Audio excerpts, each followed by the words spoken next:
Coucou mes chéris, as I prepare for Christmas, I thought it would be fun to do a little vlog with you. Donc je vais partager les choses que j'ai achetées pour Noël, que je veux manger. Yeah, I thought that might be fun. I'm going to do 2-part vlogs. There's going to be today, which is in Nice. We haven't left yet for Dijon, where we celebrate Christmas with our family. And then the second part will be in Dijon while I'm preparing things like the food and the various recipes, wrapping presents, that kind of stuff. So if you're excited to share Christmas together, make sure to follow along.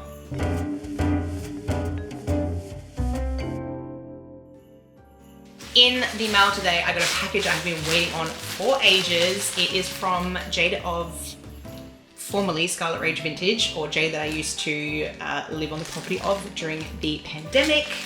She was a vintage dealer and she has since closed her vintage business to become a social media manager. She is my manager now. But she is randomly in her stories selling off pieces, the last of her stock at incredibly reasonable prices. And she does have a Vinted page, which I will link here and down below. So one was a suit, a woolen suit in this. It is sort of almost like a coral red. I thought it was a rusty red and it might come up that way on camera, but it is actually more of a coral red and then a deep sort of dusky red with olive green lines on it. So excited. The measurements do make me think that maybe the hips might be a little bit snug on the skirt, but I'm hoping that maybe I can let her out if I need to. Is there any chance of that? Yes, possibly, if it's necessary. And she has a bat wing jacket that goes with her. I will put this on for you in a second. I'm thinking I might wear this for Christmas. Okay, this is something I modeled for Jade when I lived with her and I was doing modeling of her vintage pieces while she was selling them on her website. And it is a 2-piece, I believe. This seems like wool as well. 2-piece capri and top set. Is probably not going to show up great on here. But yeah, it's capri pants and then they're cigarette pants, sorry. But they have, look at this ribbon detail with the fringing on it. I remember trying it on and shimmying in the video for her and it did not sell. I don't know how it didn't sell because it is phenomenal. I have been coveting it since that moment and I did not have the money at the time. And then she put it up in her sale and I had to nab it. Look, it has a matching top. Oh my God, this on. Oh, and I forgot one more little thing that I picked up recently were these shoes. I got them on Vinted. You know I have a problem. They are Betsy Johnson shoes. I don't know if you're going to be able to see. My light is probably going to blow out the image, but they are Betsy Johnson shoes with a cigarette style metal heel. Aren't they just beautiful? They've even got like a pink sole. And apart from a little bit of wear on the underside, they are in practically new condition and I got them for a steal. So I'm very excited about that. They are technically one size smaller than I would normally wear, but being a mule, it's not really that big of a deal, to be honest. Let's try these babies on. Okay, so she is slightly snugger across the hips than I would like, but she's very wearable. I could let her out. I'm probably not going to do that for Christmas, and I think I will wear her for Christmas Day. It's just, you know, it's a little bit snug here and it will creep up, but it does have a double hook and eye, so as I eat Christmas dinner, I can let it out and make more room, which I'm going to need. And the top part is actually a little bit too big for me, so I won't move this over yet. I will actually just run with what I've got at the moment because I'm gonna need it for Christmas, for the Christmas meal, for sure. But yeah, let me come up close for you guys so you can see the detail. It's beautifully cut over the bust and everything. It's got this little detail here with the button, little loopy doop. And then it hook and eyes together here, and you've got the bat wing, little sleeve details, and the color is phenomenal. So yeah, very happy with that purchase. And this baby, which, coming close so you can see it shimmying, and it has, I'm going to show you like this, arabesque. It has fringing all the way down. So that is her. And because I wanted to show you with the heels on, because I think they go quite nicely together. Oh yeah. So I've just been out to buy some vegan goodies because il y a presque rien à Dijon pour les vegans. I am planning to try to eat as close to what Val's family is eating as possible. They are from Burgundy, which means it is a meat fest. So I've got a lot of vegan versions of what they had, and I got it from a wonderful store called Cabane 12 or Cabane 12 in Nice. So I'm planning to make an apple pie as my dessert. So I got myself some vegan whipped cream. Val's family often has salmon as one of the plates for Christmas, so I got myself some vegan gravlax. For aperitif, there's often nibbly things to have. So I got myself a vegan salami. This is the Le Parisien. It's very much like a metwurst or a salami. They're French, so inevitably we are going to have a cheese platter after dinner. I have actually bought a bouche de chèvre, a goat cheese log. Val's family often has slices of this toasted on little bits of baguette. I'm hoping to be able to do red grapes with a balsamic glaze, but if there isn't any red grapes available at the local shops, then I'll be doing like red berry coulis or something to go on the top with some thyme. And then I'll be putting slices of this fresh with this cheese from J & Joy, which if you can see in the picture is like a red rind cheese.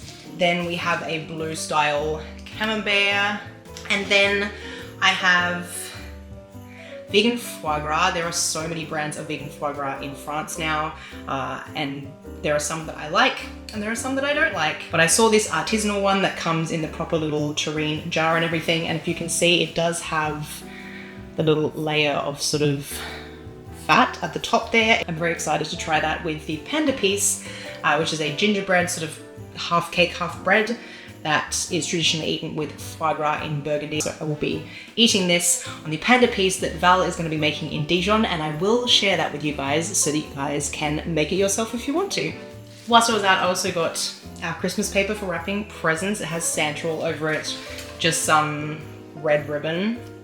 And I saw this while I was shopping for wrapping paper. It's just a little holly thing that I can either put in my hair or on my dress. And the last Christmassy purchase that I picked up was a little hoodie for Lulu. He wears dog clothing a lot because we get him cut really, really short, because he is a dog who licks himself all the time when he has anxiety, and he loves to rough and tumble, and he's forever getting himself absolutely covered in knots. And it hurts him when I have to brush them out. So we find it is easier to just keep his hair really, really short and put him in little outfits. It is a polar fleece. It's got little stud buttons and it has a little pom-pom on the top. Let's go put it on him.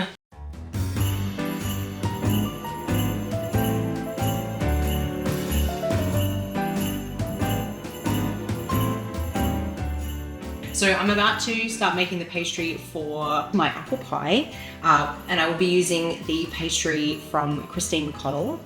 So I'm just going to generally show what I'm doing. I'm not going to share the measurements and stuff for that because it's her recipe that she created, and it is one that you get via her Patreon. So if you really want her recipe, I recommend joining her Patreon. It is great. You can get it from the lowest level, the lowest payment level.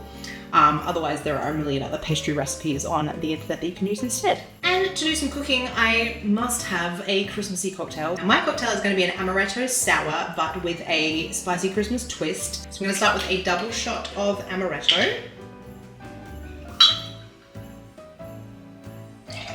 Then I have some simple syrup here. I've made this using real vanilla pods from Madagascar that came as a gift from my friends Charlotte and Will from their trips there. Next level. So I'm doing half a shot of that, just to give it a little vanilla-y sweetness. Then I'm doing a double shot of lemon juice, freshly squeezed. I'm gonna sprinkle in a little bit of the allspice and muddle it. Top up with some sparkling water.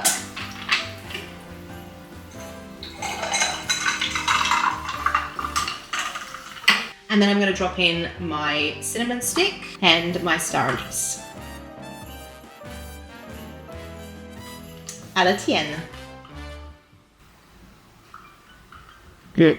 I'm all set up now to make the pastry, and I will be baking the pie in this beautiful true vintage pie dish that I picked up off of Vinted. And actually people on Instagram voted for this one as the one that I picked. I gave a couple of choices because I found a whole bunch of them. The lid is just for decoration. You bake the pie in the dish and then this is how you keep it, and I have to travel with the pie to Dijon, so it will be perfect. So I'm gonna get on with making this pastry and drink my cocktail, and I'll let you guys have a little baking montage.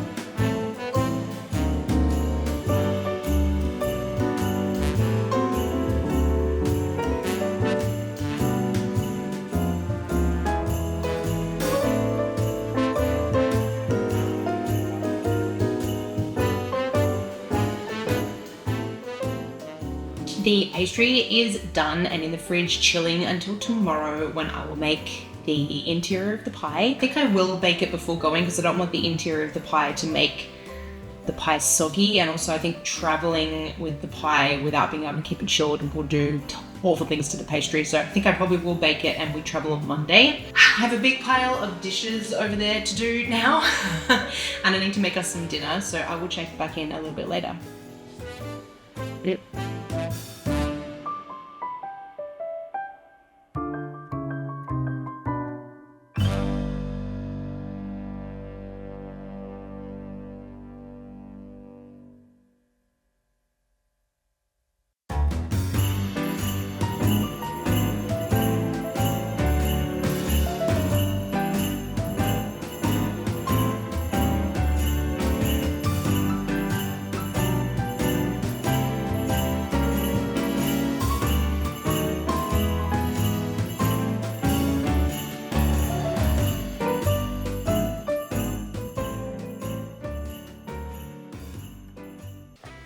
It is the next day, it is Sunday, and we leave tomorrow morning for Dijon, so I need to get my apple pie made and in the oven so that I can transport it easily for the 7-hour drive.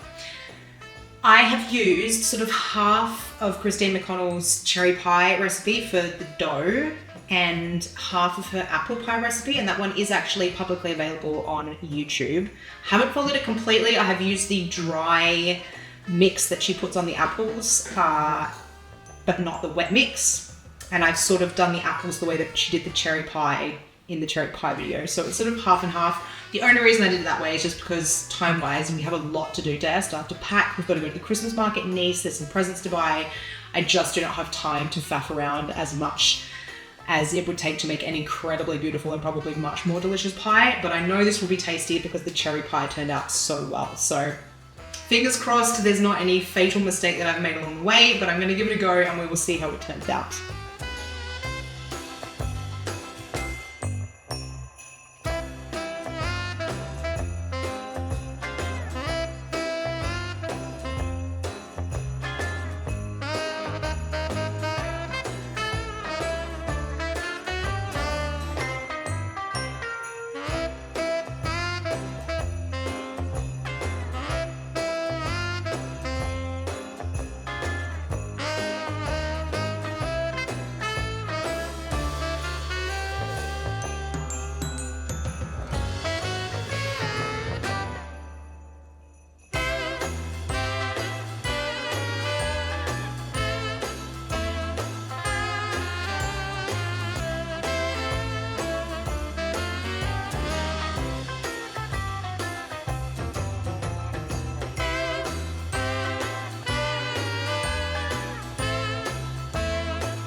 So the pie is in the oven.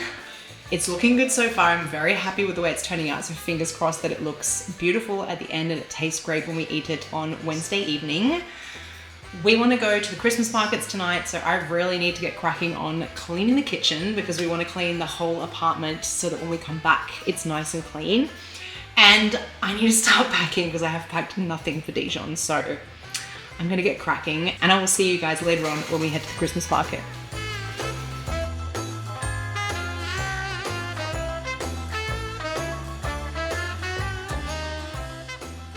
The pie is cooked. I'm so happy with how it has turned out. It's looking gorgeous and I have taken it out a little bit early because I will be putting it in to heat up on Christmas Eve. So obviously I don't want it to then be overcooked. So it could do with maybe another 15 minutes just to make sure that all the pastry on the top is cooked. But I can't wait to try it.